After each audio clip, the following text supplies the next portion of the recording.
take me. Relax. There's more where that came from, that's all I'm saying. Broadcasting worldwide. Relax Radio. Welcome back to the final stretch of the show. That's right. This is Relax Radio with me, Nick, and we got Kevin on aboard the show. Kevin, what's good? What's good? Right. I'm trying to think. What is good? Just be slagging off the politicians, haven't we? So, yeah. Going back to the Olympics. Yeah. What we was talking about a bit earlier, about the cycling. I don't know if you've seen it at all, Nick, about the Danish cycling team. What happened? I think it was yesterday, or it might have been the day before. It was a track, actually. What was it? They basically annihilated the Great Britain team, and it was on the final lap, and their lead rider, one of the events, he clipped the back wheel. Oh no! Sent the pair of them went flying up in the air, you know, and basically the Danish rider was at fault. It was his fault, you know, but all they got was a reprimand. You know? Also, it comes to light that they was using like surgical, like muscle support tapes. And it's something you see it quite often in sports now. In running, all of that. I've seen a bunch of those tapes. Like you may have, like, say, a tennis player or a runner. Or a runner. You see usually the runner, you might see a bit of tape on their thigh.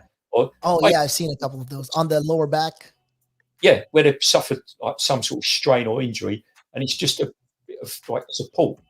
Well, what the Danish cycling team were doing, they was putting these tapes on their shins, and the theory behind that was these tapes on their shins, and I believe they was using vests as well under their shirts, and they was causing some sort of they was enhancing the resistance level. So where you'd be riding around you've got the wind resistance. Yeah. These devices, these tapes on their shins or these vests, and it was reducing the resistance. So they had it like an unfair advantage with that. So I would call that cheating. It is. So blatantly cheating right there. So much for taking drugs, you know. Gone are the days, Kevin, where people get caught for, doping or taking drugs before an event. Those days are gone now. Now it's different. Now it's these kind of things. You know, now we want to this, tapes. So does that mean next year we see Tour de France? We see the next Lance Armstrong. Do you remember him? Yeah.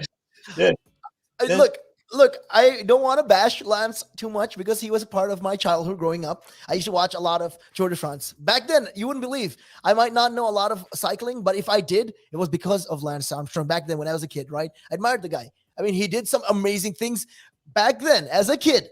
I mean, come on, innocent me, 12-year-old kid watching television, looking at someone like Lance Armstrong. Then all the time he was doping. Yeah. Oh, wow. I mean, again, I can't blame a childhood me because, look, Lance, yes, he did his wrong. It is disappointing, very disappointing. He was caught doping and all of that. But, when I watched the Tour de France and I saw him win all those wins, it made me feel something. I mean, like, hey, wow, this guy, he has like that. I don't know where he gets this determination, this drive. And then a couple of years down the road, you find out that he did doping. It's very disappointing. It's very, very disappointing. Yeah, very disappointing. I remember going to an event a few years back, and it was quite funny because at the time, Lance Armstrong, I think he just won his 5th Tour de France. Yeah. And they were selling like kit, Lance Armstrong cycling kit or uniform, whatever you wish to call it. All right. In it, and everyone was buying this Lance Armstrong kit, because because Lance Armstrong, best cyclist in the world, better than Eddie Merckx and so on and so forth. I went back to the same event the following year, and the Lance, now he'd been exposed as a drug cheat. You could buy the same uniform for like half the price. Wow. I mean, again, businesses is down, so I guess they had to find some way. And they couldn't sell it then. Yeah. I mean, yeah, I guess it's something that they regret. I feel like they must have regretted that investing like that. But then again, look, the risks are real. Lance, for whatever said and done, at one point, all of us thought he was amazing. At one point. Yeah. At one point, that was at one point. He did do. It looked like he did his best. It looked like, oh my God, this guy is winning. I mean, 1, 2, 3. Okay, fine. 4, 5. I mean, come on. That's a lot of winning. That's a little unfair. I felt, and then you realize, it almost feels like he's cheating. And then you realize he actually was. And that's the disappointing thing about it. Yeah. Yeah. There's a good film out actually. I've got it at home. I've got it on the DVD, I've watched it a couple of times. I can't remember what it's called now, the film. It's based on Lance Armstrong. And it shows not only how he got into the drug taking, All right. The team he was cycling for, there were several of them also taking the dope, and it showed them where they'd been there. Most days they'd been there like caravans and things like that. Yeah. The authorities, they'd be knocking on the caravan door, like we come for your samples and all that, and they'd be throwing their specimen. They'd be throwing it out the back window, filling up the test tubes with water or whatever. Oh, here you go. And not only that, but also there was quite an element of bullying. Yeah. Lance Armstrong's team. So that's how they do it now. It's not individuals; it's all teams, isn't it? And how yeah. It's different now. It's not like before. Yeah. And how they used bullying tactics or bribery to get.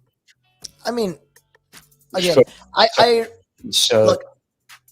I remember one event. I can't remember what, but in the United States, this is pretty popular, where they take a pipe and they inject it inside of you. And they take out, the, whatever, your excrement or whatever, that you do for a drug test, right? And they put in sterile urine inside of you. So that shows, even though you do drugs, I mean, it doesn't matter what kind of hard drugs you've done, it won't show because that's not yours, right? So, I mean, that's what they did. Even in the States, it's banned. It's definitely banned, but people did this. Yeah. So you can just goes to show, the extent of the things people would do. Yeah. I mean, it's terrible. That's just terrible sportsmanship. It's plain and simple. Terrible sportsmanship. Yeah, terrible. Quite right, Nick. So now we'd be looking for people with tapes on their shins and. Again, they might be reasoning and saying, "Oh no, this helps my, it hurts my leg. I need to, I might get cramps, or I need it to support this one." What do you need to support your shin? Come on, what are you talking about? Yeah, exactly. Your shin. I get your joints, maybe your elbows or your knees. Okay, fine. Excused. You're excused. On your shin? Yeah. It reminds me of going back a few seasons, football season. Yeah. There was a footballer. I think he played for Stoke City. Okay. And I can even remember his name. Rory Delap, his name was. Okay. And he wasn't a great footballer, but his one big asset was he could really throw. He could take a really long throw in. Do you know what I mean? Yeah. His throw-ins were as good as getting a corner kick. Right? And what he used to do, he'd get the ball and all the defence run up the pitch to the other opponent's goal, and he'll take he'll wipe the ball with his shirt. Okay. With his shirt. All right. He exposed afterwards that under his shirt he had a towel sewn into it. Wow. So he could dry the ball. Yeah, he could dry the ball. Wow. Out in the wet or whatever, wet pitch, and the ball soaking wet. it's going to be slippery.